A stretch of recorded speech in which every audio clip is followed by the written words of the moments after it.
தேவைய சொல்லி சொல்லி உம்மா துக்கப்படுத்த மாட்டேன். என் தேவையே நீங்கதான். கிறிஸ்துவுக்குள் பிரியமானவர்களே, இறைமகன் இயேசு கிறிஸ்துவின் நாமத்தினாலே உங்கள் யாவருக்கும் அன்பின் வாழ்த்துக்களை நான் தெரிவித்துக் கொள்கிறேன். இந்த உலகத்தில் வாழுகிற ஒவ்வொரு மனிதருமே அதிக தேவைகளோடு வாழ்ந்து கொண்டிருக்கிறார்கள். காரணம், தேவைகள் அதிகமாக இருக்கின்ற உலகத்தில் நாம் வாழ்ந்து கொண்டிருக்கிறோம். சிலருக்கு பணம் தேவைப்படுகிறது, சிலருக்கு நல்ல ஒரு வேலை தேவைப்படுகிறது, சிலருக்கு வாழுவதற்கு நல்ல ஒரு வீடு தேவைப்படுகிறது. இப்படி ஒவ்வொரு மனிதனும் தேவைகளோடு வாழ்ந்து கொண்டிருக்கிறான். அப்படி தேவைகளோடு வாழ்ந்து கொண்டிருக்கிற மனிதனுடைய வாழ்க்கையில் தேவைகள் சந்திக்கப்படாததற்கு காரணம் என்ன? இன்றைய உலகத்தில் வாழுகிற ஒவ்வொரு மனிதனுமே தேவைகள் சந்திக்கப்பட வேண்டும் என்று நினைக்கிறார்களே தவிர நம் வாழ்க்கைக்கு தேவை இயேசு என்பதை மறந்து விடுகிறார்கள்.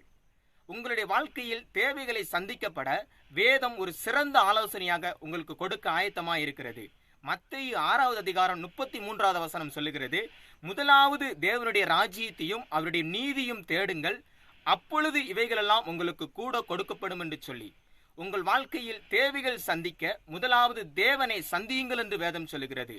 முதலாவது தேவனுக்குரியவைகளை நீங்கள் தேடுவீர்கள் என்று சொன்னால் தேவையானவைகள் உங்களை தேடும் என்பதிலே சந்தேகமே இல்லை என்று வேதம் சொல்லுகிறது. ஆமென். அப்படி தேவைகளை முக்கியப்படுத்தாமல் தேவனை மட்டும் சார்ந்து வாழ்ந்த ஒரு பெண்மணியை உங்கள் முன்பாக வைக்க ஆசைப்படுகிறேன். லூக்கா 10வது அதிகாரம் 42வது வசனம் சொல்லுகிறது, தேவையானது ஒன்றே, மரியாள் தன்னை விட்டு எடுபடாத நல்ல பங்கை தெரிந்தெடுத்தாள் என்று சொல்லி. ஆம், மரியாள் தேவைகளை சார்ந்து வாழாமல் தேவைகளை சந்திக்கும் தேவனை மட்டும் சார்ந்து வாழ்ந்தாள் என்று வேதம் சொல்லுகிறது.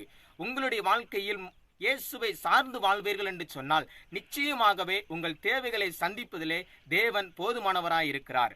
மரியாள் இயேசுவின் மூலமாய் வருகிற அற்புதம் முக்கியமல்ல, அற்புதம் செய்த இயேசுவே முக்கியம் என்று சொல்லி தேவைகளை பொருட்படுத்தாமல் தேவனையே முக்கியப்படுத்தி அவருடைய வாழ்க்கையில வாழ்ந்தாள் என்று வேதம் சொல்லுகிறது. உங்களுடைய வாழ்க்கையில் தேவைகளை மட்டும் பொருட்படுத்தாமல் தேவைகளை சந்திக்கும் தேவனை சார்ந்து வாழ்வீர்கள் என்று சொன்னால் நிச்சயமாகவே நீங்கள் நினைப்பதற்கும் வேண்டுவதற்கும் மேலான காரியங்களை உங்கள் வாழ்க்கையில் செய்வதற்கு இயேசு போதுமானவராயிருக்கிறார். கர்த்தர் தாமே உங்கள் யாவரையும் ஆசீர்வதிப்பாராக. ஆமேன்.